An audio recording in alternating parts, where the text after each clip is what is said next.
Frustrations over youth crime continue to grow. Police say the suspect in this vicious assault is a repeat offender. First on Fox, the crime spree police say he's connected to. A woman is carjacked and brutally attacked. And I saw a pistol in his hand, and he said, "Give me your keys." What she's willing to do to get away from the violence. A new wrinkle in the fight to get increased wages for tipped workers. The group drumming up support, and why some workers believe it will end up hurting their wallets. Live from WBFF in Baltimore, this is Fox 45 News at 4. Fox 45 News confirms an 11-year-old believed responsible for a string of car thefts in Baltimore County is one of the juveniles in this video, now 12 years old, attacking a woman in Butchers Hill earlier this month. We showed this to you. Thank you for joining us. I'm Kai Jackson. And I'm Mary Bubala. In less than a week, state lawmakers will meet in Annapolis to talk about the juvenile crime crisis. From carjackings to armed robberies, juvenile arrests are up nearly 30% in this year in Baltimore City. And the question remains, what can be done to stop the surge? We have live team coverage of all angles of the juvenile crime crisis. Let's begin with Mackenzie Frost and a story you're seeing first on Fox. She has details surrounding that 12-year-old some are calling a serial offender at 12. Mackenzie? Yeah, Mary and Kai, so we know this kid's name, but we're not going to share it because of his age, but he's a familiar face to law enforcement. We know over the summer he was picked up by Baltimore County Police in connection to more than a dozen car thefts, and now we've confirmed that he is the same kid on that video, now 12 years old. Now, we know that Baltimore County Police are very familiar with him, and each time he was picked up and arrested, he was released right back to his family. And according to the woman who was attacked in that video, it sounds like the same thing happened. He was released back to his family in this situation too. Kai? And Mackenzie, is his family talking about what's going on at this time? Not on camera. We have talked to some members of his family, and they believe that his behavior is getting better. But we also know that Fox 45 News spoke with the mother of the other juvenile involved in that video, seen on that video. She didn't want to share her face on camera, but she did talk about her son's behavior. Take a listen. I know he can do better. They just need that support. I mean, something's got to give, because like I said, the way he going, he not going to be here. And instances like this are really at the center of the conversation. We're hearing from lawmakers, police, prosecutors talking about juvenile crime. And coming up at 5, you'll hear from a psychiatrist who talks about consequences and accountability measures that need to be in place for these young people. But for now, we're live in the newsroom. Mackenzie Frost, Fox 45 News. Mackenzie, thank you. Well, the youth crime crisis extends far beyond Baltimore. Fox 45 News has heard from more than a dozen top prosecutors in Maryland who are calling for change in Annapolis, saying juvenile justice laws make it impossible to hold young people accountable. Those prosecutors represent 5.4 million people, about 87% of the state's population. And of course, we've told you this many times, they take issue with 2 laws, the Juvenile Justice Reform Act, which prevents children 13 and under from facing most criminal charges, and the Child Interrogation Protection Act, stating police cannot question any child as a suspect or witness without notifying parents and getting approval from an attorney. This week, one of those state's attorneys telling Fox 45 inaction in Annapolis is not an option. Let us review all felonies. Let's address this probationary, some of these artificial limitations. Give some faith back to the judges. And I do think we are going to have a greater presence in Annapolis this year than we've had in years gone. State lawmakers are facing pressure to act on the juvenile crime crisis. Representatives in Annapolis are holding multiple hearings before the legislative session happens in January. Despite a spike in youth violence and calls from prosecutors, police, and parents for change, some lawmakers are doubling down on the current juvenile justice laws. Delegate Will Smith of Montgomery County says he won't support major changes to the state's current policy. Laws that we put in place are going to take a couple of years to fully see the kind of the fruit of the foundations that we've laid and the seeds that we've planted. I, for one, am not interested in rolling back the reforms that we put in place last year. Well, yesterday, Fox 45 News pressed Governor Wes Moore on the youth crime crisis, failures in the Department of Juvenile Services, and what his plans are to address the growing number of repeat youth offenders. Despite the issues we're seeing in Baltimore with the same kids committing crimes despite multiple arrests, he praised Department of Juvenile Services head Vincent Schiraldi, calling him a reformer. We're very clear.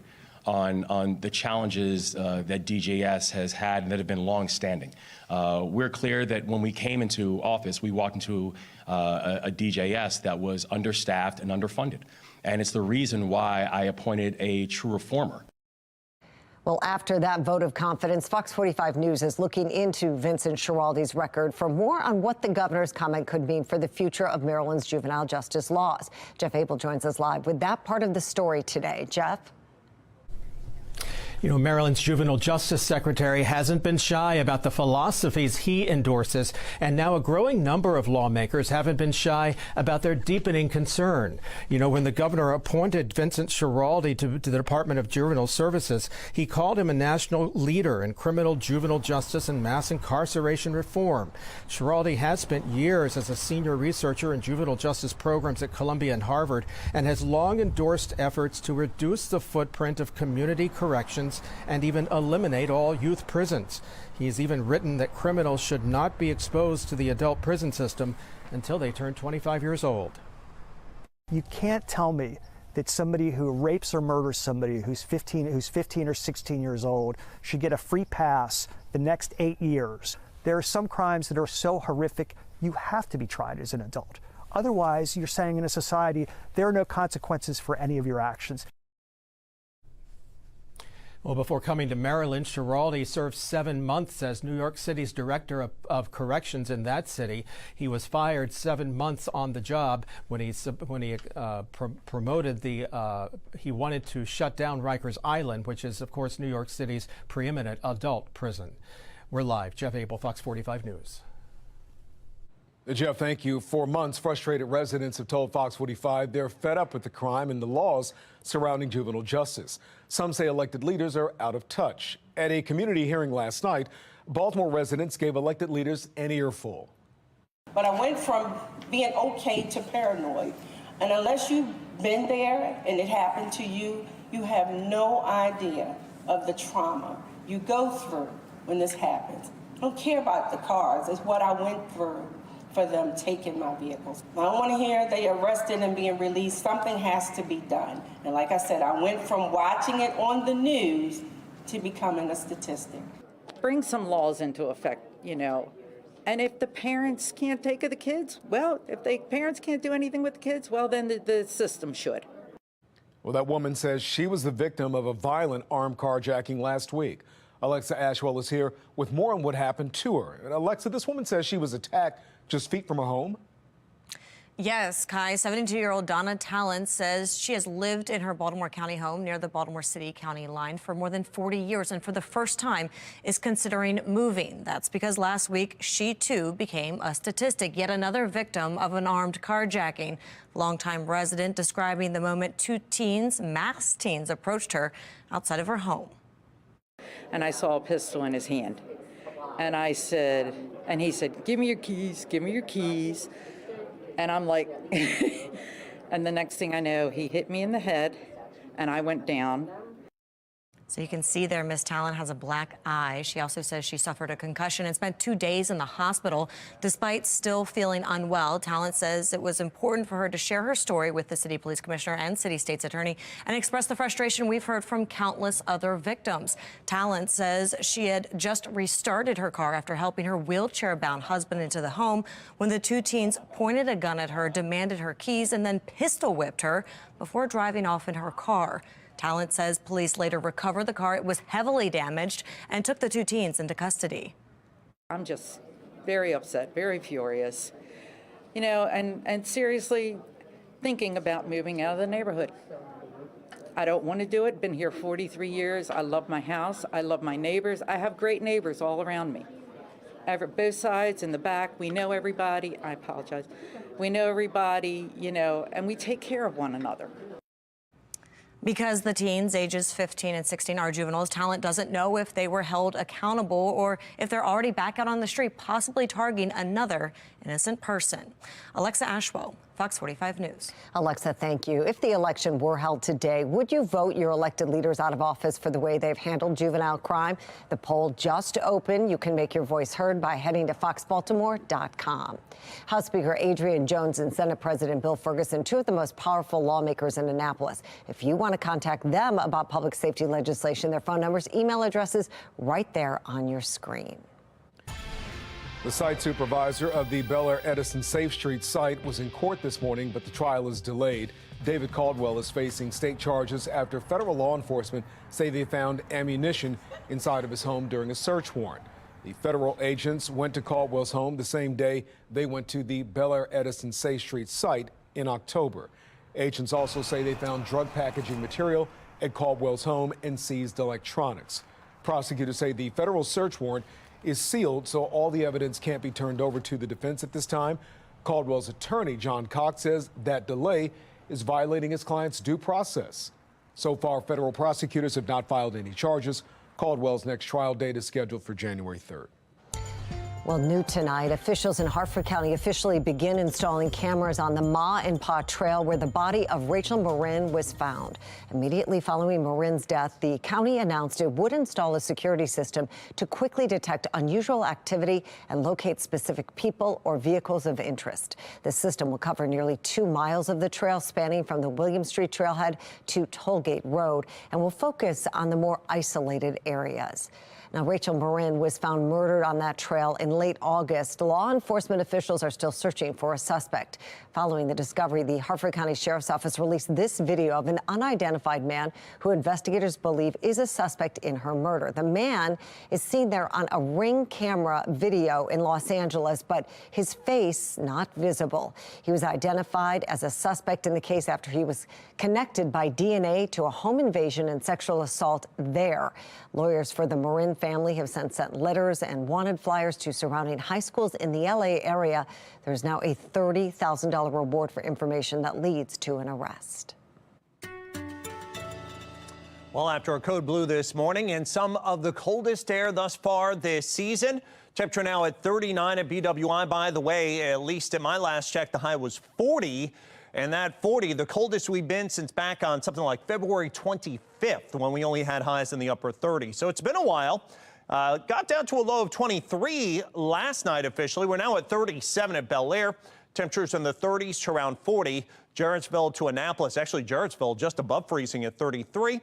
And Westminster to Ellicott City, Pasadena under some of the increasing clouds, mid to upper 30s, 35 at Owings Mills, and bundle up at Dundalk, 37 as you're heading on home on the PM commute. So by tomorrow morning, some better news, not quite the 23 that we woke up to this morning, but 32 here in Baltimore. Otherwise, mid to upper 20s, some of those outlying areas.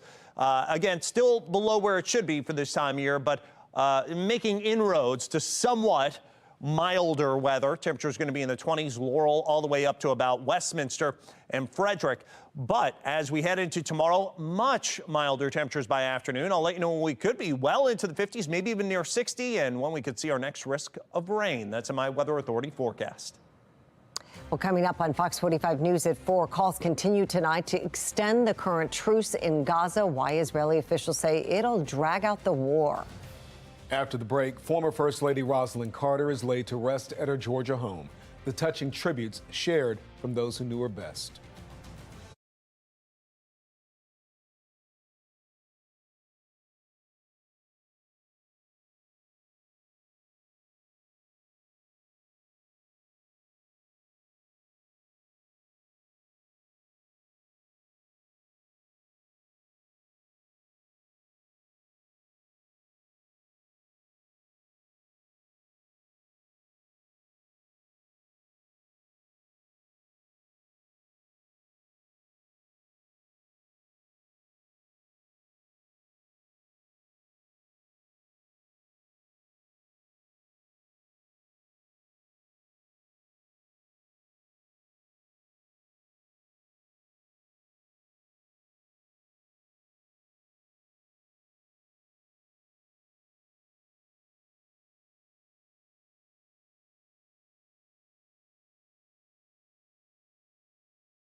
and friends celebrate the life of former First Lady Rosalynn Carter at a private funeral service in Plains, Georgia.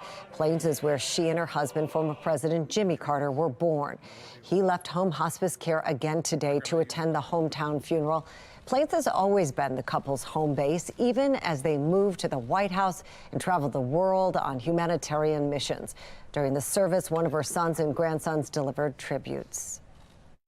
She became a partner in the true sense of the word, where they had equal footing. My grandmother used the Carter Center to continue her 50-year mission to end the stigma around mental illness.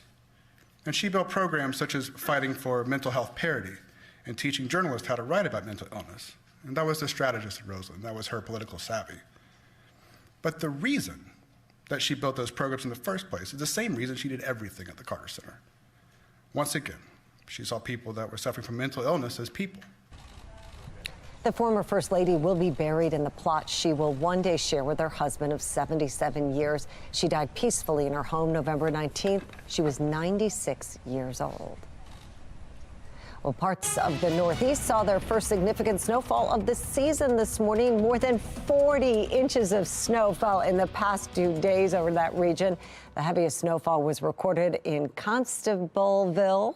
Did I say that right? New York, with more than 40 inches. Most areas affected were south and southeast of Lake Erie. Residents in Buffalo also saw limited visibility this morning. The snow is now shifting north. Well, taking a live look across Maryland tonight. On the top right, a live look from western Maryland, where parts there saw some snowfall earlier this week. And after an extremely cold morning, we may actually be warming up. Here's Chief Meteorologist Jonathan Myers. That's good news. I have my turtleneck on today. I'm chilly. Doesn't that make you happy? It looks like finally, maybe not shorts and short sleeves weather, but 50s, which is where we should be, not like 39 like we are right now. That could be coming by tomorrow. Right now, some clouds have kind of hampered our temperatures. Did make it to 40 within the past couple of hours, which is our high temperature thus far for the day. And if we only do make it to that 40, it'll be the coldest that we've been for a high temperature since back in late February. We had a low of 23. Cold one this morning. Winds variable at about 5 miles an hour. Even a little bit of a wind chill with that light wind. Feels like 36.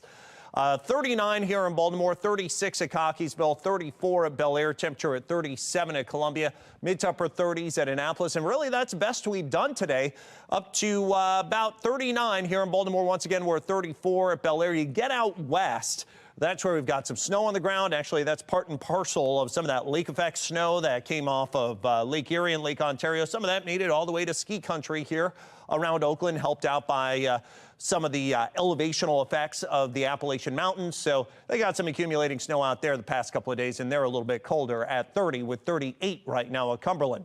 High temperature today, again, I mentioned there 40. That's the best we've done here in Baltimore, 36 at Westminster and 39 over at Annapolis. On the HD radar, those snow showers still are coming off the Great Lakes. So it looks like we'll be continuing to see some of those to our north, but those will generally diminish. And fortunately for us, all this cold weather we've been maybe not so much enjoying is going to be giving way to more seasonable temperatures. You see this red line to the north. That's a warm front. That's the leading edge of the milder air. Now, tonight it won't be as cold as that warmer air does try to make the push. It's not going to be warm, but it won't be as cold as we drop down to the mid-20s to near 30. You'll also have a couple of clouds in the sky. Now, for tomorrow, good looking day.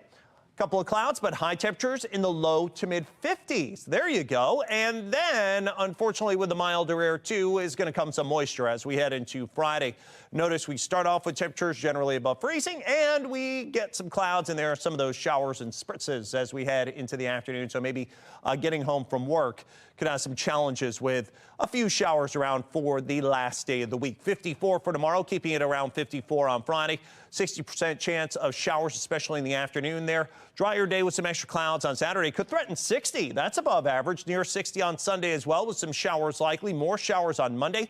And it stays at or above average all the way well into next week. Coming up, the fight over wages for Baltimore City's tipped restaurant workers continues. Why a postponed rally is causing concerns. I'm Kayla Gaskins in Washington. Coming up, the new approach being taken to hold college leaders accountable for anti-Semitism on their campuses.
Palestinian authorities say the truce in Gaza must be permanent. Those comments coming from the Palestinian foreign minister at a meeting at the United Nations. But Israel says a truce won't end the conflict between Israel and Hamas. We thank Qatar and Egypt for their efforts that led to a truce. But the truce must become a ceasefire, a permanent ceasefire. The massacres cannot be allowed to resume. This is not a war. This is a carnage that nothing and no one can justify. It must be brought to an end. Israel has said part of its mission is to eradicate Hamas's terror capabilities. Israel says the war can end if Hamas returns all the hostages seized in the October attack and hands over the terrorists who took part in the massacre. Meanwhile, a new poll by the Anti-Defamation League found nearly 3/4 of Jewish college students experienced or witnessed anti-Semitism on campus since the start of the fall semester.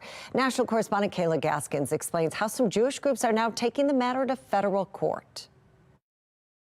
Senate Majority Leader Chuck Schumer sending a strong warning Wednesday. To us, the Jewish people, the rise of anti-Semitism is a crisis, a 5-alarm fire that must be extinguished. Schumer's comments come as nearly 3/4 of Jewish college students experienced or witnessed anti-Semitism on campus since the start of the fall semester. 46% report feeling physically unsafe. The Brandeis Center and Jewish Americans for Fairness in Education filing a federal lawsuit against UC Berkeley, alleging the school allowed long-standing, unchecked spread of anti-Semitism. A statement from the dean of Berkeley's law school saying the suit paints a picture of the law school that's stunningly inaccurate and ignores the First Amendment. At Harvard, the Department of Education opening an investigation into anti-Semitism on campus. An attorney on the case telling Fox Digital they're looking into whether Harvard failed to respond to alleged harassment of students based on their national origin.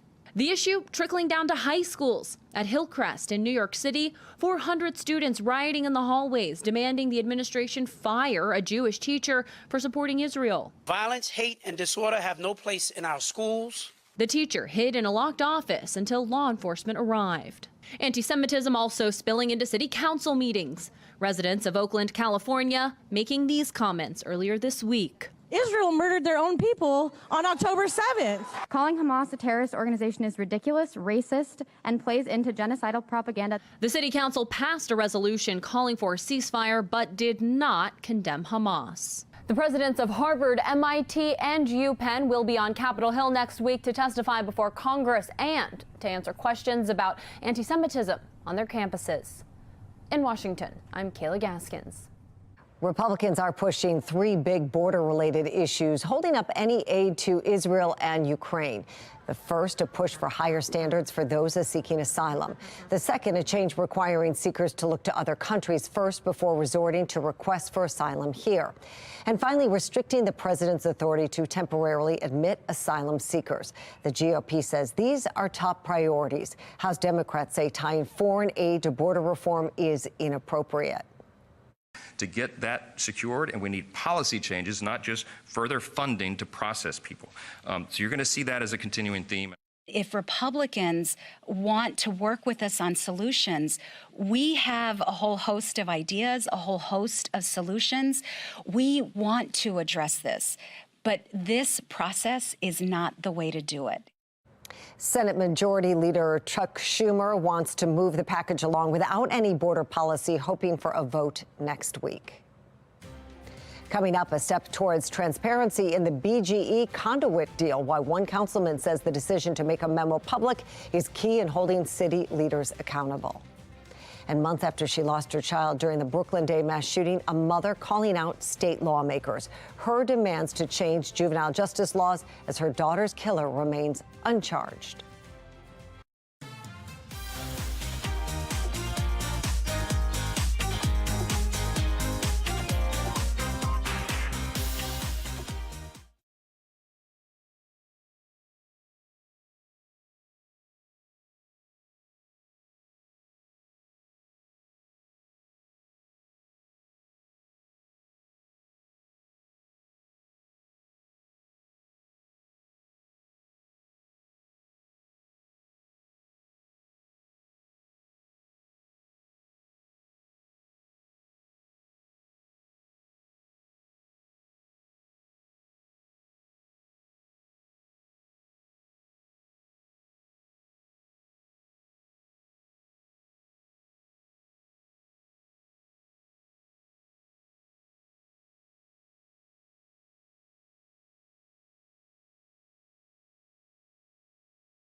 Fox 45 News following 3 big stories for you at 4:30. Frustrated Baltimore residents make their concerns heard as the juvenile crime crisis continues.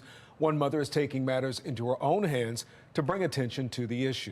An apparent delay in the push for higher wages for tipped restaurant workers. We find out why and catch up with both sides of that debate. Plus, the city's conduit system, once again a major topic of discussion.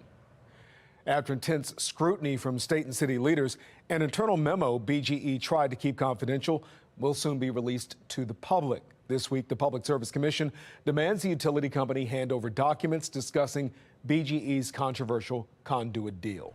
And we have team coverage on all of our top stories, starting with Rebecca Pryor. She has more on what the documents contain and why city leaders are eager to see them. Rebecca.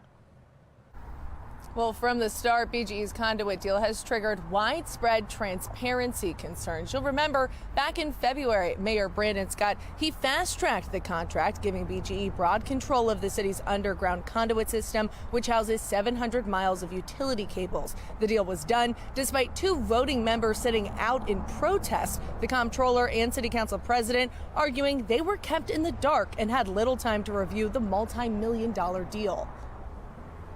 The way that this entire situation has been handled is nothing more than a power grab and move that suits the interests of private industry. What we're missing here is a judge. No, not a judge, but state utility regulators are stepping in. This week, the Public Service Commission demanding BGE release an internal memo discussing the details of the conduit contract. The memo allegedly explains how BGE will profit from the deal before raising rates at the start of next year. Councilman Zeke Cohen applauded the decision, saying he requested these documents weeks ago, but BGE denied his request, citing confidential information and account client privilege.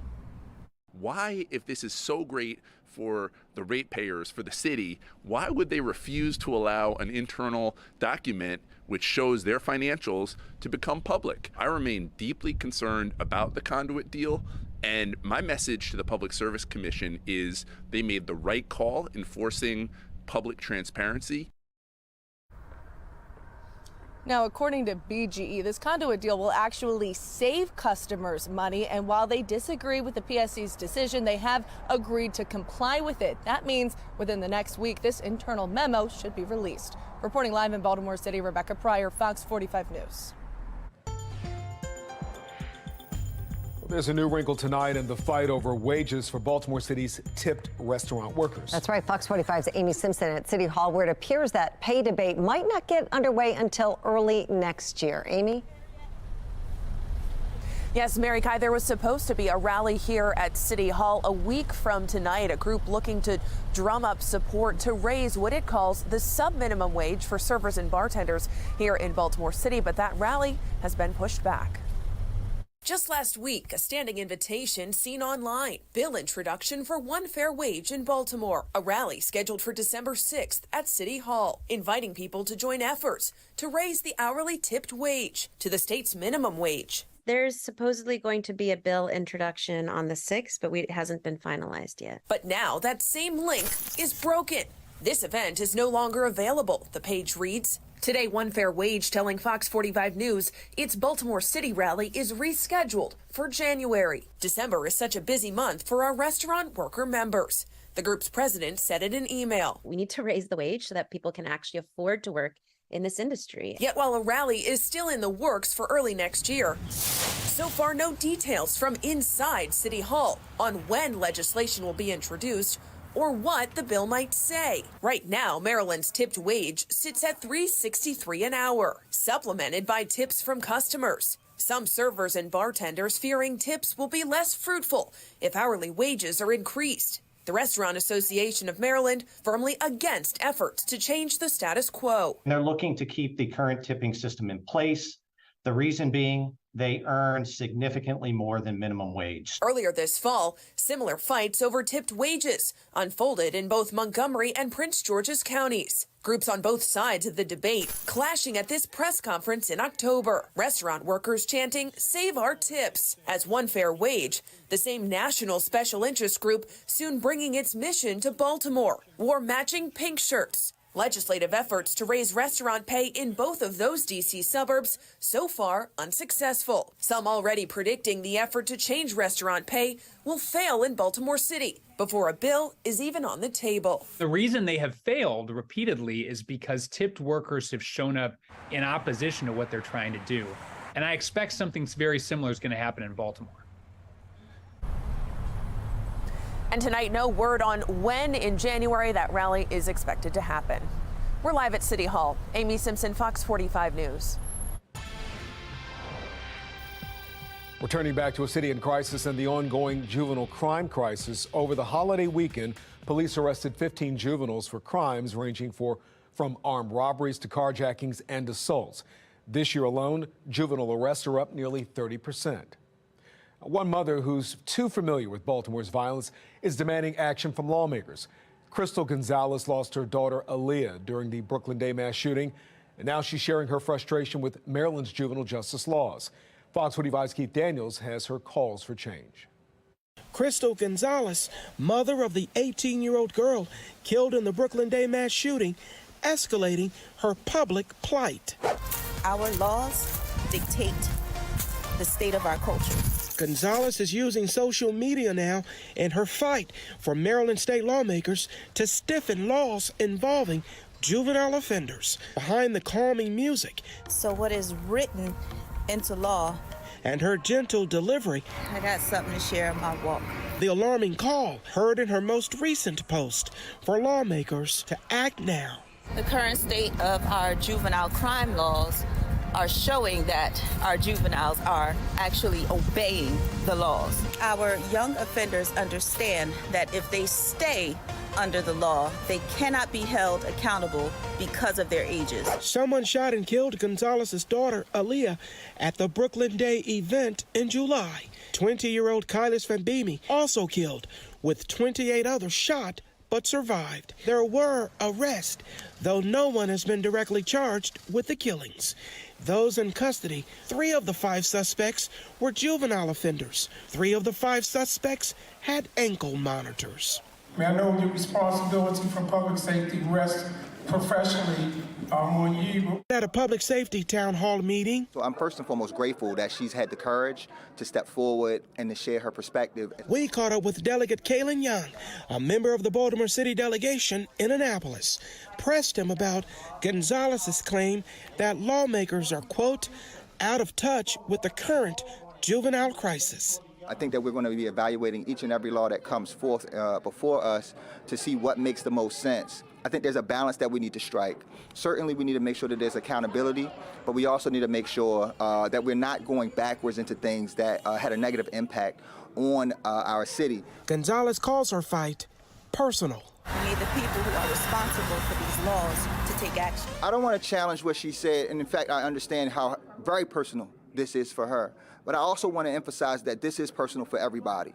We all live in Baltimore City. We all deal with the impact of gun violence, of carjackings, of the negative public safety that we have. We also understand that there has been some progress that we want to build on. Keith Daniels, Fox 45 News. New tonight, Baltimore City Police announcing they have seized multiple firearms and stolen dirt bikes at a home in East Baltimore. Officers seized 17 dirt bikes and ATVs, as well as multiple firearms and ammunition. 44-year-old Kevin Bridgeforth was arrested and charged with illegal possession of a firearm, unlawful taking of a motor vehicle, and several other violations. He had previously been charged with multiple crimes, including robbery, aggravated assault, and handgun violations. Since the beginning of the year, police have seized 186 illegal dirt bikes in Baltimore City. Well, tonight, allegations that some Baltimore City schools continue to falsify student report cards. Tamika Harrison first spoke with Project Baltimore in 2017. At the time, she said her son was receiving grades he did not earn. 6 years later, she says her son's progress reports are still being falsified. She claims that. According to his most recent progress report, Harrison's son has completed more than 103 service learning hours, which is far more than he needs to graduate. Harrison says he didn't do any of it. You don't have any idea how your son got 103 service learning hours. Absolutely not. He doesn't even know. He looked me straight in my face and said, "Ma, you can just get him by coming to school." Just showing up at school. Just showing up. I felt like I had an out-of-body experience. I'm past pissed. More than happy to have them call Well, tonight us. at 10 o'clock, Project Baltimore takes this mother's concerns straight to Baltimore City Schools CEO Dr. Sonia Santelises. Well, making headlines, Baltimore City Public Schools celebrating the grand opening of the Lockerman Bundy Auditorium at Mary Ann Winterline Elementary School today. It is all thanks to funds from the Maggie McIntosh Arts Centers Grant Program, which provides funds to schools for improvements to their arts facilities. The schools that are selected demonstrate a commitment to the arts and support students' academic growth and development. City School CEO Dr. Sonia Santelises was part of that celebration today. The opening of this auditorium means that our young people get to showcase all of their brilliance, their gifts. They get to develop skills that, help them go on and lead later in life, and just to see all of the arts in full display. So we got to see dancers and violinists and drummers and just the beautiful kind of visual effects and the drama. And really, we know that the arts are some of the foundational experiences that really help young people connect to their learning. 5 other schools across Maryland were also chosen for this grant. Howard County's Waterloo Fire Station has been awarded the LEED Gold certification by the United States Green Building Council. The newly constructed building boasts eco-friendly elements, including EV charging stations and rooftop solar panels. That building has seen a reduction of indoor water usage by 46% and energy cost savings of 60%. A LEED certification ensures lower carbon emissions and a healthier environment for people in the area. Well, coming up after the break, the calls to impeach President Joe Biden are growing louder among some House Republicans. The push to launch an inquiry and why some argue it's too soon. Populist, controversial politicians are seeing shocking success overseas. So what does that mean for American politics and the race for the White House in 2024? And officially a high only of 40 today, dropping down into the 30s for your afternoon and evening commute. Just a couple of patchy clouds. You're going to need those heaters on, but I'll let you know when you can finally turn them off. That's in my Weather Authority forecast.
Developing right now, House Republicans are investigating the Biden family business dealings with a potential impeachment inquiry looming. Political reports, House Majority Whip Tom Emmer told his colleagues in a closed-door meeting they're preparing to move forward with a vote to launch an inquiry into President Biden. Now, that precedes any potential impeachment vote. While Speaker Mike Johnson says the GOP shouldn't get ahead of itself, House Oversight Committee Chairman James Comer continues to accuse the president and his family of wrongdoing. Financial records, emails, text messages, and witness testimony reveal that the Biden family enterprise is centered on Joe Biden's political career and connections. And to do this appropriately and to do it in a manner that upholds our constitutional responsibility requires time. It requires a sound process. You don't rush something like this. You can't. Well, Comer has produced financial records related to the Bidens, but so far none provide proof any crimes were committed. The president has long maintained he was not involved in his son Hunter's business dealings and that he's done nothing wrong. Hunter Biden and Republicans are negotiating a timeline and venue for his testimony before the committee.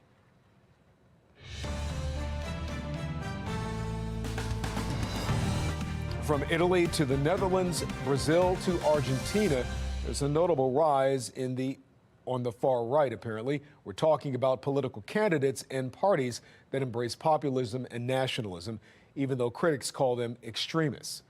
Why it's happening and how does it play into America's race for the White House? Sinclair's chief political correspondent Scott Thuman explains. Vowing to fix a slumping economy and make Argentina great again, Javier Milei won over disgruntled voters and went from TV commentator to president-elect. Ben ik te verstaan?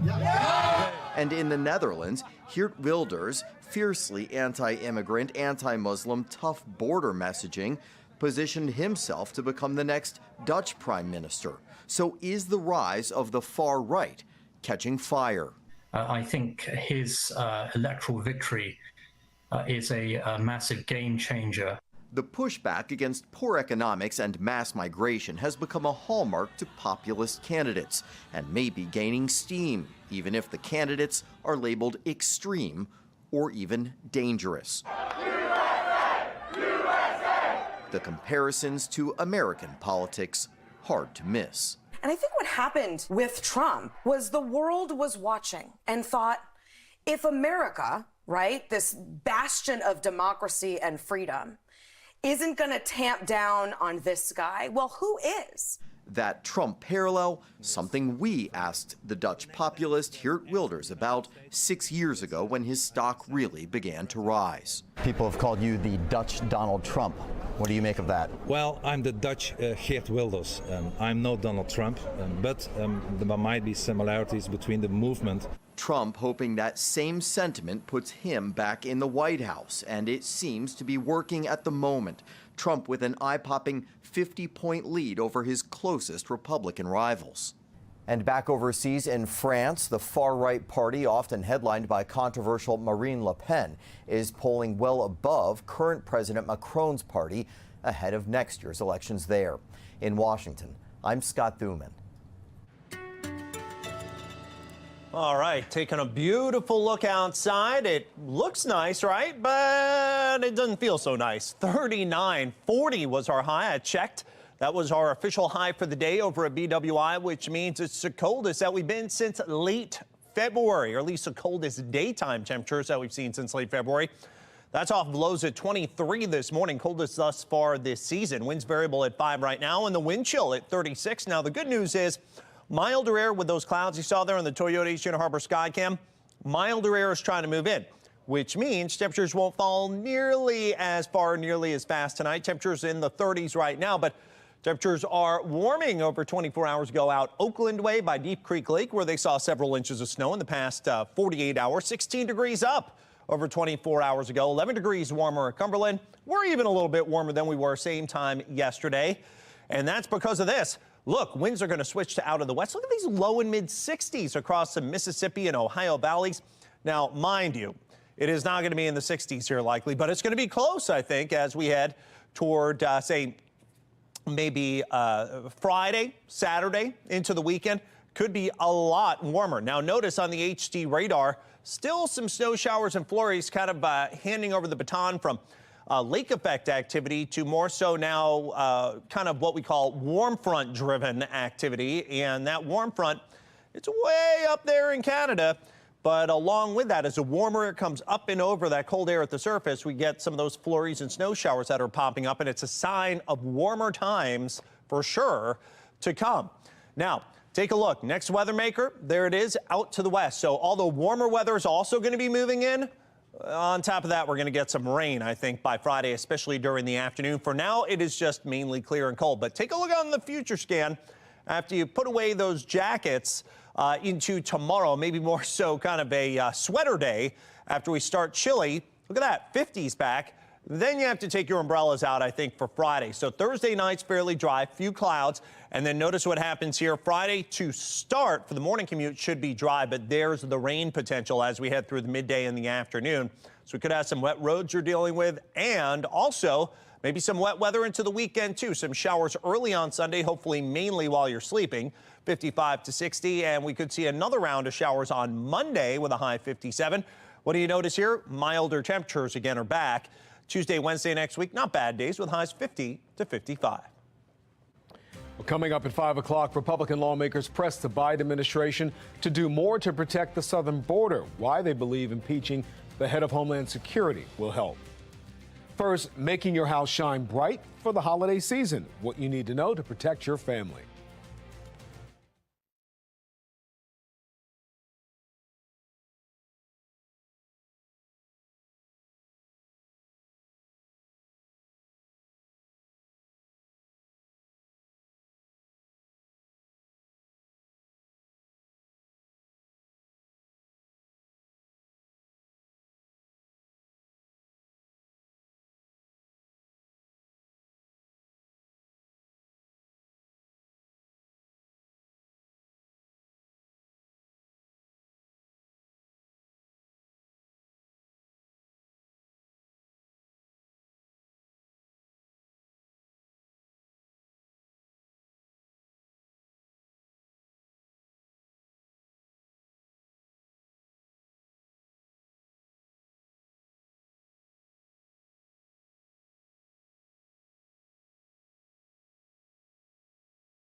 Well, the holiday season is in full swing, and that means decking out your home with your favorite decorations. But during the jolliest time of year, you also want to make sure you're keeping your family safe. Fox 45's Patrice Sanders has today's Consumer Reports. As the holiday season approaches, families like the Cernatigers are getting ready to turn their home into a winter wonderland. In our house, this is definitely one of our most favorite seasons. To decorate and put up lights has kind of become a family tradition. And while this time of year is filled with lights and decorations, too often it can also include fires. December is a leading month for home fires, and fires involving Christmas trees and decorations can be especially damaging and deadly. So it's important to always make sure you have working smoke detectors. Consumer Reports recommends this First Alert 3120B or the Kitty P12010. But before decorating, inspect all of your lights, extension cords, and plugs to make sure they're in good condition. Only use outdoor extension cords and decorations outside and indoor ones inside. And never overload your outlets. It can cause electrical fires. And always unplug all of your holiday lights before leaving home or going to bed. The simplest way to control your holiday lights is honestly with a smart plug. They're affordable, they work with popular home assistants like Alexa and Google Home. Alexa, lights on. And they're really simple to set up to turn on and off at your specific sunrise and sunset times. Some smart plugs even offer safety alerts and energy monitoring features. For outdoor lighting, choose a smart plug specifically rated for outdoors, like this one from Amazon Basics for about $24. And be careful when you're hanging those holiday lights. Each year, almost 6,000 people visit the ER related to injuries from falls putting up holiday decorations. So before you climb, put on your sturdy shoes, check your ladder for loose parts, sharp edges, or bent rungs, and be careful. Patrice Sanders, Fox 45 News. Coming up on Fox 45 News at 5 o'clock, an 11-year-old arrested multiple times for car theft, caught on camera, according to police, brutally attacking a woman in Butchers Hill. The latest concerns surrounding juvenile offenders. And as inflation leaves many Americans struggling, a new financial threat is causing anxiety. The hidden costs that could be impacting your wallet.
Police say a juvenile accused of attacking a Butchers Hill woman is the same one responsible for a string of car thefts this summer, the growing frustration over repeat youth offenders. She's considering moving after being violently attacked. The frustration from one woman who says she no longer feels safe living near Baltimore. A Baltimore City Council member calling it a win for transparency in government. What we're learning about the BGE conduit deal tonight. Live from WBFF in Baltimore, this is Fox 45 News at 5. Well, tonight, the story of an accused repeat youth offender is leading to questions about the state's juvenile justice laws. Fox 45 News learning a child arrested for a string of car thefts over the summer is one of 2 arrested for the brutal beating of a Butchers Hill woman earlier this month.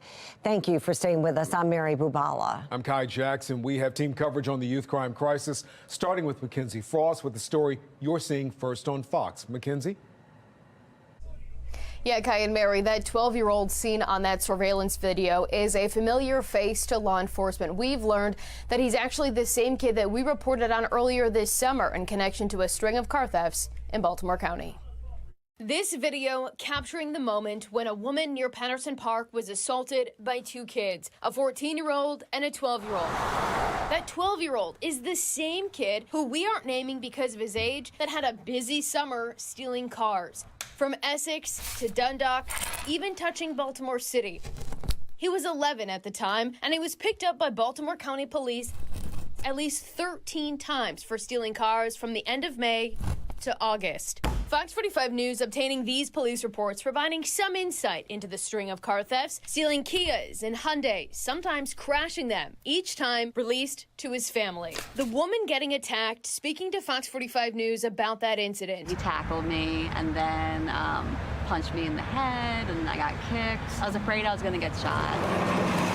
Frustrated, since she says the 12 and 14-year-olds were arrested and brought to the Juvenile Justice Center in Baltimore, but released hours later. I'm pissed off at the law. This should never, and what if this could have ended really badly? Those laws at the center of recent juvenile crime debates, especially the law preventing kids 13 and younger from facing charges for nonviolent misdemeanors, like stealing cars.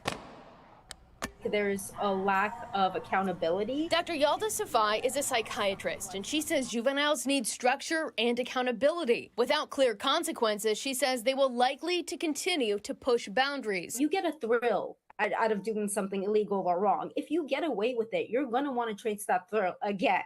So, and next time you're going to want a bigger thrill. And in this case, this 12-year-old was stealing cars only to be sent home, seemingly escalating to now robberies and assaults. His family isn't speaking publicly, but the mom of the 14-year-old involved in this video is, and she's pleading for help. I know he can do better.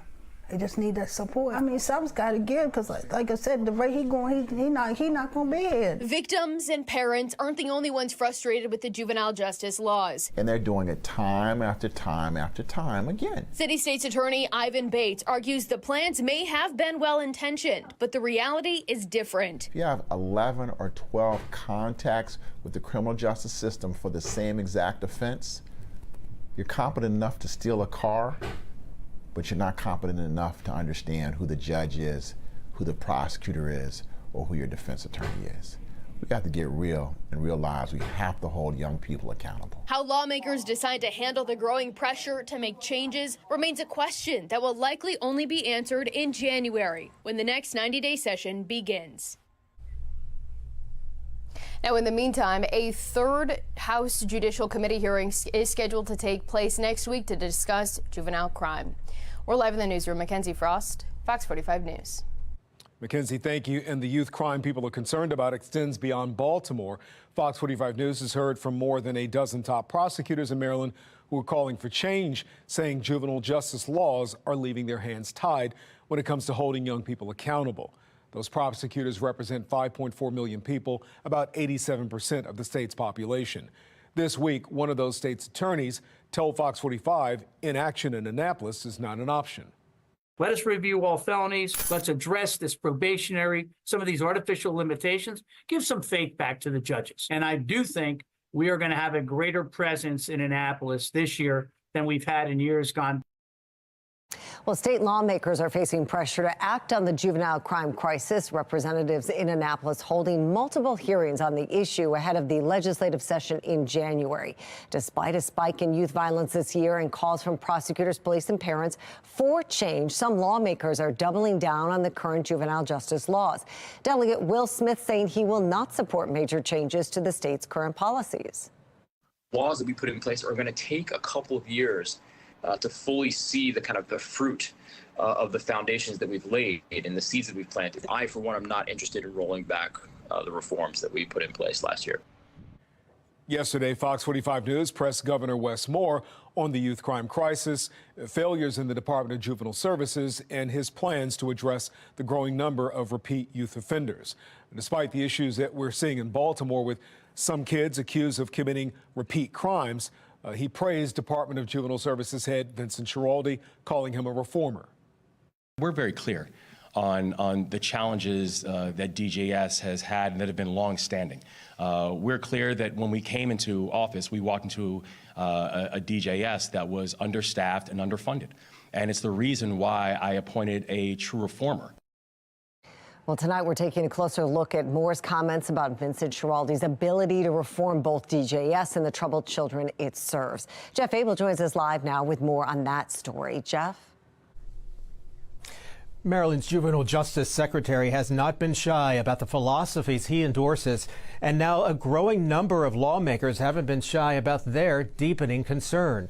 You know, when the governor appointed Vincent Schiraldi to be head of the Department of Juvenile Services, he called him a national leader in criminal juvenile justice and mass incarceration reform. Schiraldi has spent years as a senior researcher in juvenile justice programs at Columbia and Harvard and has long endorsed efforts to reduce the footprint of community corrections and eliminate youth prisons. He's even written that criminals should not be exposed to the adult prison system until they turn 25 years old. You can't tell me that somebody who rapes or murders somebody who's 15 or 16 years old should get a free pass the next 8 years. There are some crimes that are so horrific you have to be tried as an adult. Otherwise, you're saying in a society there are no consequences for any of your actions. Before coming to Maryland, Schiraldi served as director of the New York City Department of Corrections. While there, he pressed to shut down Rikers Island, that city's largest preeminent adult prison. We're live. Jeff Abel, Fox 45 News. Jeff, thank you. Early this month, state Republicans unveiled their 5-part proposal to address crime, including the Juvenile Justice Restoration Act. One idea is to allow parents to substitute for an attorney when their child faces questions from police. It would also force anyone under 13 charged with a gun crime or any child arrested for the same nonviolent crime 3 times to automatically go into DJS supervision. The plan doesn't address problems that have happened with home detention once a child leaves DJS. House Speaker Adrian Jones and Senate President Bill Ferguson, 2 of the most powerful lawmakers in Annapolis. If you want to contact them about public safety legislation, their phone numbers and email addresses right there on your screen. Well, last night, members of the Baltimore City delegation joined the Baltimore City Police Commissioner and Baltimore County Police Chief for a public safety town hall. They heard from residents fed up with juvenile crime. If we can't hold the parents responsible, then the system needs to hold the juveniles responsible. I don't want to hear apologies. I want to hear what we're going to be doing for the kids. And the reason that I say that, I've worked with troubled kids for a really long time. I've never in my life seen what I'm seeing now. One of the speakers was a victim of the city's surge in youth car thefts and describes the traumatic moments she was attacked and carjacked in Baltimore. And I saw a pistol in his hand. And I said, and he said, give me your keys, give me your keys. And I'm like, and the next thing I know, he hit me in the head and I went down. Fox 45's Alexa Ashwell will have more on that story coming up at 5:30. If the election were held today, would you vote your elected leaders out of office for the way they've handled juvenile crime? So far, 97% of those who voted say yes. You can make your voice heard by heading to foxbaltimore.com. I represent the people of Baltimore. I don't represent the shareholders of Document. They said no. After intense scrutiny from state and city leaders, an internal memo BGE attempted to keep confidential apparently will soon be released to the public. That's right. The Public Service Commission demanding the utility company hand over the documents discussing BGE's controversial conduit deal. Fox 45's Rebecca Pryor has more on what the documents contain and why some city leaders are eager to see it. Rebecca? Well, from the start, BGE's conduit deal triggered widespread transparency concerns. First, some city leaders complained that they weren't given enough information before the deal was approved. And now they're demanding more information before BGE raises rates.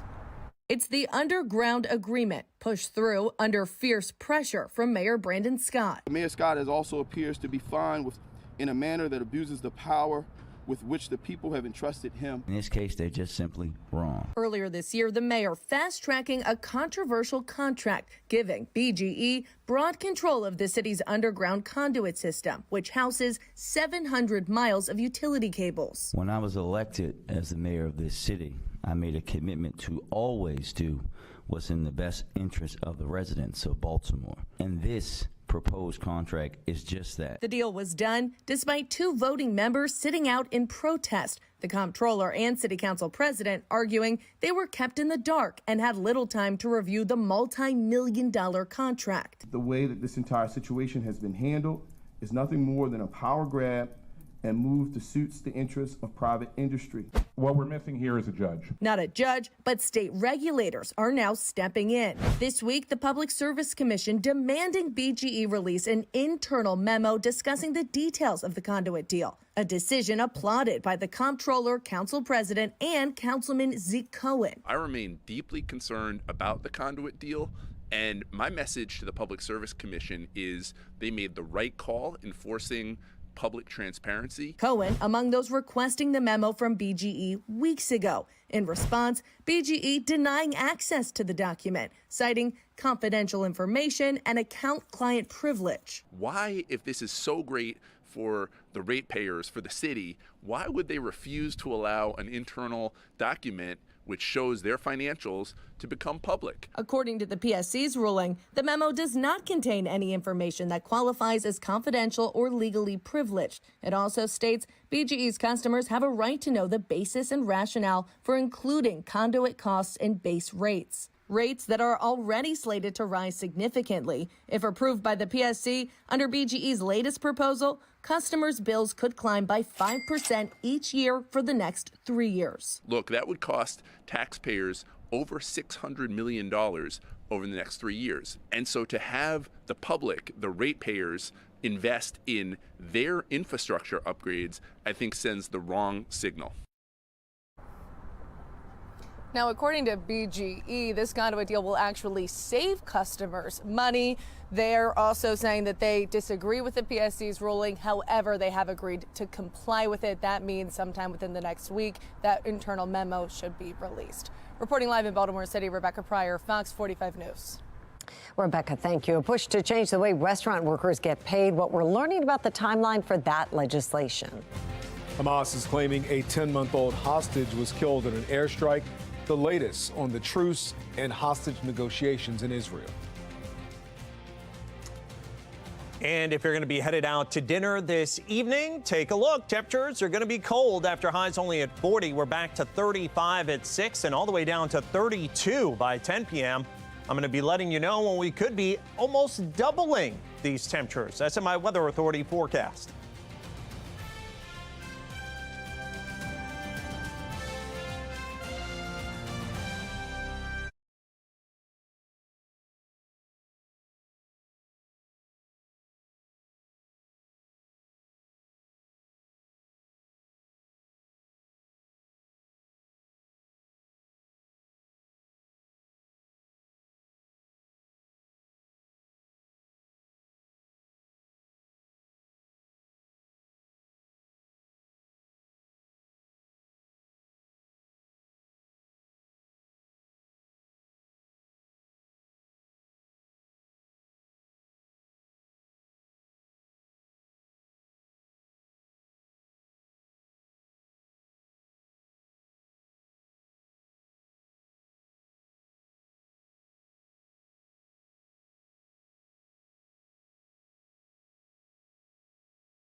Israeli officials are looking into claims from Hamas that the youngest hostage taken in the October 7th attack has died.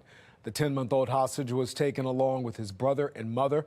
Hamas is now reporting all three are dead. Hamas claims they died during an Israeli airstrike. The IDF says they have been provided no evidence of the family's deaths. Israeli officials also stated they have not dropped any bombs on Gaza since Friday, and Hamas is responsible for the hostages' security since they were the ones who kidnapped them in the first place.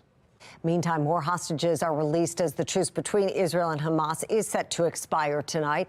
Hamas is agreeing to give up another 14 hostages. One of those hostages is a dual American-Israeli citizen.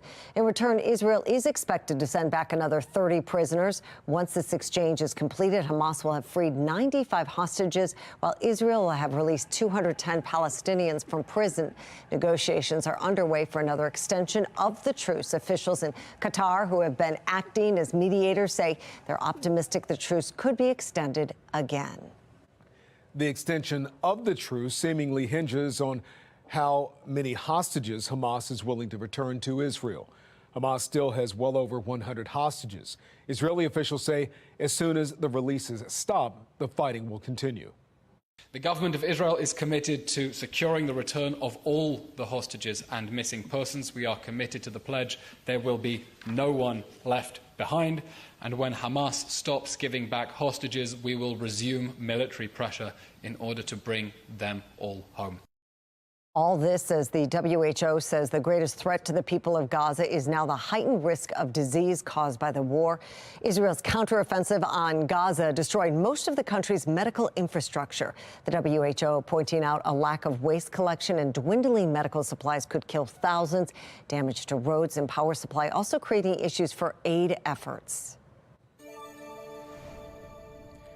Well, winter is hitting communities across the Northeast pretty hard. A massive lake-effect snow event dropped up to 2 inches per hour in some areas south and east of the Great Lakes, and that prompted snow warnings from Ohio to Pennsylvania, even parts of New York. The storms dumped more than 8 inches of snow in some areas and putting a freeze on flights and caused dozens of accidents across the Northeast. Yeah, some reports of up to 1 to about 2 feet of snow, in fact, over portions of New York State. Thankfully, far away from here, that was all around the Great Lakes, and we see that lake effect snow machine act up through the winter. But most of that stuff doesn't make it here, although there was a flurry or two that did make the trip to Central Maryland yesterday. Not the case today. It is mostly cloudy, though, on the Mile 1 Tascam with 38. We hit a high of 40. Pretty chilly for this time of year. Should be in the low to mid 50s. Winds are calm, so no wind chill at this point. But the Mile 1 Tascam, looking at those beautiful city lights and also some of the traffic around the area of York Road. 38 now here in Baltimore. We're at 35 at Cockeysville, 33 at Bel Air.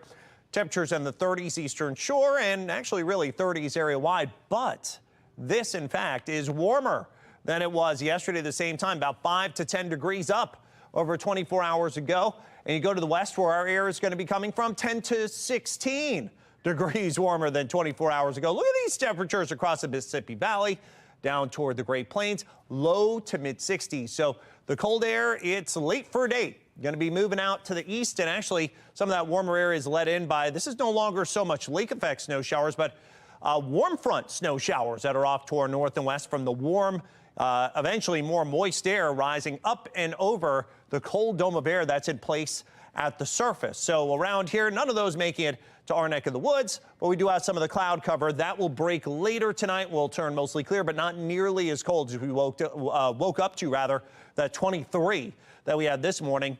And the warmer air will continue to flood in. There's a warm front way up in Canada. Continues to push east tomorrow. Some sunshine, warmer temperatures, and look at the rain. Yes, unfortunately, that'll come with the warmer temperatures, too, by the time we make it to Friday.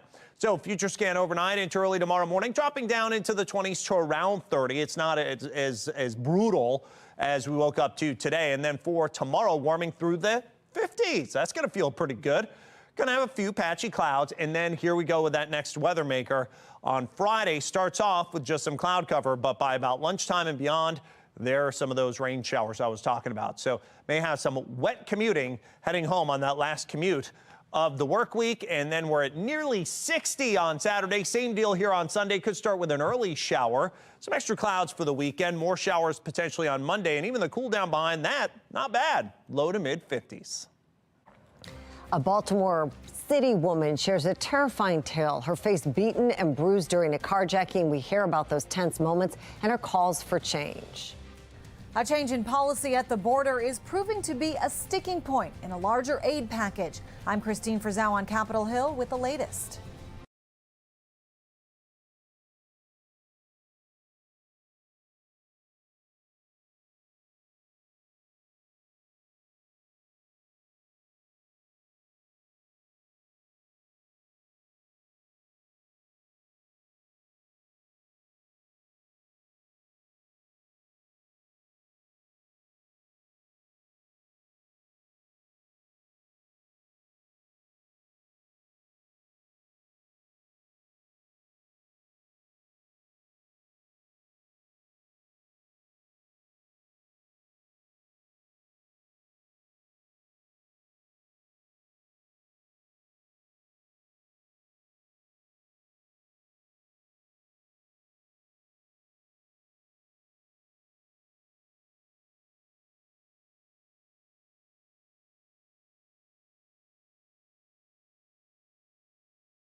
Homeland Security Secretary Alejandro Mayorkas was at the southern border today receiving an update on the challenges faced by Border Patrol agents there. The visit comes as border policy remains central to an aid package for Ukraine and Israel. National correspondent Christine Frizzau has the latest. As temperatures turn to freezing, Chicago is moving forward with its plan to build a winterized base camp to temporarily house up to 2,000 migrants. The reality in New York City has strained resources, adding fuel to the fire of criticism from Republicans on Capitol Hill, blaming the Biden administration's policies for incentivizing millions to come to the United States. This is a national security crisis. Some have even threatened to impeach Homeland Security Secretary Alejandro Mayorkas, as others sound alarm bells about criminals and drugs getting into the country, including 118 pounds of fentanyl seized on Thanksgiving Day alone. ICE officials sharing this video from last week of migrants being sent back to their home countries, but critics say the majority are allowed to stay here as they await processing for their asylum claims, which can take months and often years. One reason Republicans in the Senate say they have tied changes in immigration policy to an aid package for Israel and Ukraine. The American people are simply saying, look, you're asking for about $109 billion for defense purposes, but why aren't you fixing the policies at the southern border where you've had 8.4 million encounters in just, well, since Biden took office? Many Democrats say they support more funding for border security, some even signaling they'd be open to bigger changes to asylum policy and even bringing back the Remain in Mexico policy. you can always work with the UN High Commission of Refugees. They can be involved. They can provide the security while we process them. So, yeah, we can have a safe stay in Mexico process. The border security component of this aid package for Israel and Ukraine is supported by many moderates, but progressives say it goes way too far, and conservatives say it doesn't go nearly far enough. In Washington, I'm Christine Frizzau. An update in the FBI's investigation into the Safe Streets Bel Air Edison location. What happened when the employee facing charges appeared in court today? And next, a woman violently attacked and carjacked just feet from her home. Fox 45 shares her story as she expresses her frustration with the current juvenile justice laws.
A woman who lives in Baltimore County near the city is speaking out after she says she was the victim of an armed carjacking last week. Alexa Ashwell here now with more on what happened to her. Alexa, this woman says she was attacked just feet from her home. Yes, Kai Mary, 72-year-old Donna Talent says she has lived in her Baltimore County home near the Baltimore City-County line for more than 40 years and for the first time is considering moving. That's because last week she too became a statistic, yet another victim of an armed carjacking. Longtime resident describing the moment two masked teens approached her outside of her home. And I saw a pistol in his hand. And I said, and he said, "Give me your keys, give me your keys." And I'm like, and the next thing I know, he hit me in the head and I went down. You could just see that Miss Talon had a black eye. She says she also suffered a concussion and spent 2 days in the hospital. Despite still feeling unwell, Talon said it was important for her to share her story with the police commissioner and city state's attorney and express her frustration. We've heard from countless other victims. Talon says she had just restarted her car after helping her wheelchair-bound husband into the home when the two teens pointed a gun at her, demanded her keys, and then pistol whipped her before driving off in her car. Talon says police later recovered the car. It was heavily damaged and took the two teens into custody. I'm just very upset, very furious, you know, and seriously thinking about moving out of the neighborhood. I don't want to do it. Been here 43 years. I love my house. I love my neighbors. I have great neighbors all around me. Both sides, in the back, we know everybody. I apologize. We know everybody, you know, and we take care of one another. And because the two teens, ages 15 and 16, are juveniles, Talon doesn't know if they were in fact held accountable or are already back out on the street, possibly targeting another innocent person. Alexa Ashwell, Fox 45 News. Alexa, thank you. Well, car thefts in Baltimore have skyrocketed this year. More than 10,000 cars have been stolen in the city this year alone. That is up more than 200% from last year. Now, the mayor has released a plan to address the spiking thefts. The initiatives include multiple steering wheel lock distribution events, system upgrade clinics to improve security in Kias and Hyundais, distributing GPS trackers for city residents to put in their cars, and expanding the city's network of license plate readers. Some have criticized the plan as doing too little too late and pointed out it does not directly address youth crime in the city. Baltimore police say juveniles make up 38% of the cars stolen this year, but only 2/3 of those suspects are reported to the Department of Juvenile Services.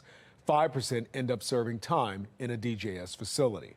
This comes ahead of another youth crime hearing in Annapolis, where lawmakers will try to iron out a plan of action for the legislative session in January. Fox 45's Megan Gillen spoke with a community leader here in Baltimore about what they hope to hear from lawmakers.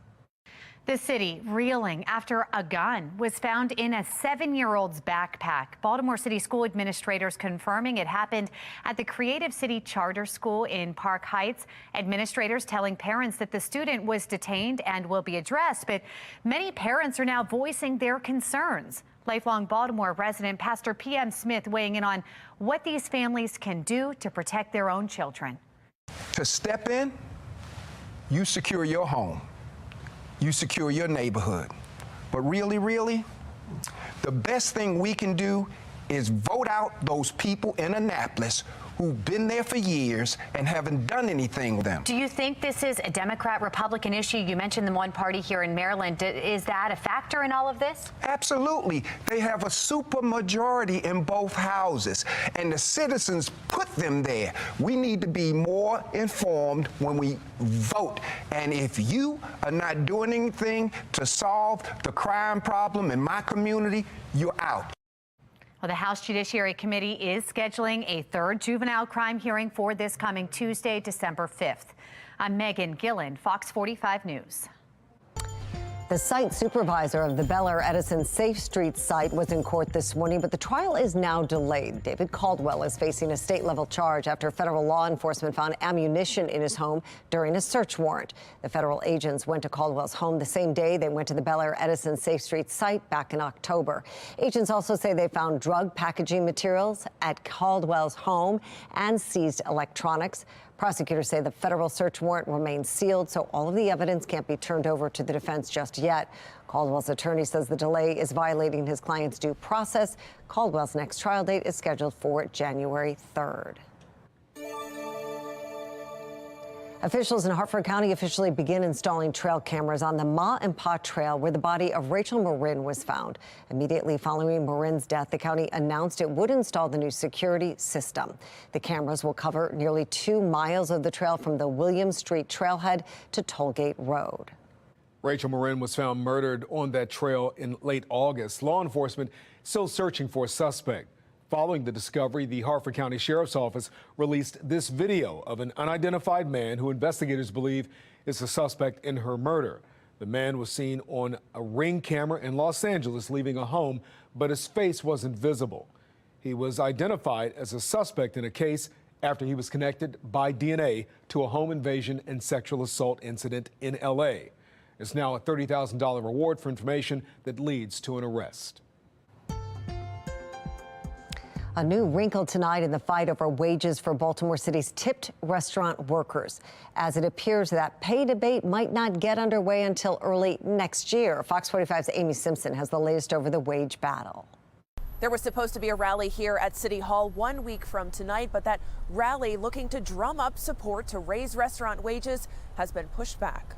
Just last week, a standing invitation seen online. Bill introduction for one fair wage in Baltimore. A rally scheduled for December 6th at City Hall, inviting people to join efforts to raise the hourly tipped wage to the state's minimum wage. There's supposedly going to be a bill introduction on the 6th, but it hasn't been finalized yet. But now that same link is broken.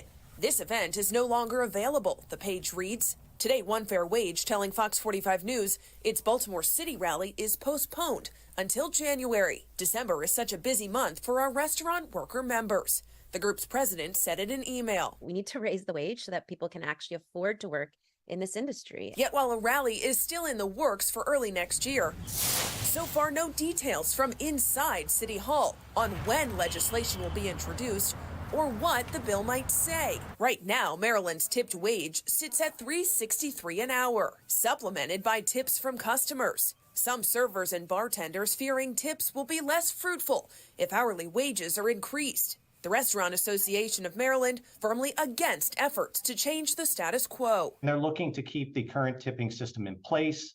The reason being they earn significantly more than minimum wage. Earlier this fall, similar fights over tipped wages unfolded in both Montgomery and Prince George's counties. Groups on both sides of the debate clashing at this press conference in October. Restaurant workers chanting, "Save our tips," as One Fair Wage, the same national special interest group soon bringing its mission to Baltimore, wore matching pink shirts. Legislative efforts to raise restaurant pay in both of those D.C. suburbs so far unsuccessful. And tonight, no details on when in January that rally is expected to happen. At City Hall, Amy Simpson, Fox 45 News. Tonight, serious allegations that some Baltimore City schools continue to falsify student report cards. Tamika Harrison first spoke with Project Baltimore in 2017. At the time, she said her son was receiving grades he did not earn. 6 years later, she says her son's progress reports are still being falsified. According to his most recent progress report, Harrison's son has completed more than 103 service learning hours, which is far more than he needs to graduate. But Harrison says he didn't do any of it. You don't have any idea how your son got 103 service learning hours. Absolutely not. He doesn't even know. He looked me straight in my face and said, "Ma, you can just get him by coming to school." Just showing up at school. Just showing up. I felt like I had an out-of-body experience. I'm past pissed. Tonight on Fox 45 News at 10, Project Baltimore takes this mother's concern straight to Baltimore City School CEO Dr. Sonia Santelises. An iconic member of Maryland's ecosystem is facing an existential threat. The state is proposing new emergency measures to protect the dwindling number of rockfish in the Chesapeake Bay. Brad Bell from our Sinclair sister station in D.C. has details on what that means for your next fishing trip. Every spring, teams of fisheries workers head to select spots in the Chesapeake Bay. They pull nets and count the baby striped bass they collect. That produces a Young of the Year index, a gauge of the health of the species. Well, this year, that count was among the lowest ever recorded, triggering major concern for the future of this vital species. For the past 5 years, that juvenile index has been below the long-term average, and not right below it, but really far below that long-term average, which signals what we call recruitment failure, meaning the reproductive rates and how many fish are spawning in the Chesapeake Bay and how successful that spawning is really in a state of failure. Now, the state of Maryland is reacting with proposed emergency regulations aimed at increasing spawning success. They would prohibit fishermen from targeting striped bass before May 15th in the spring.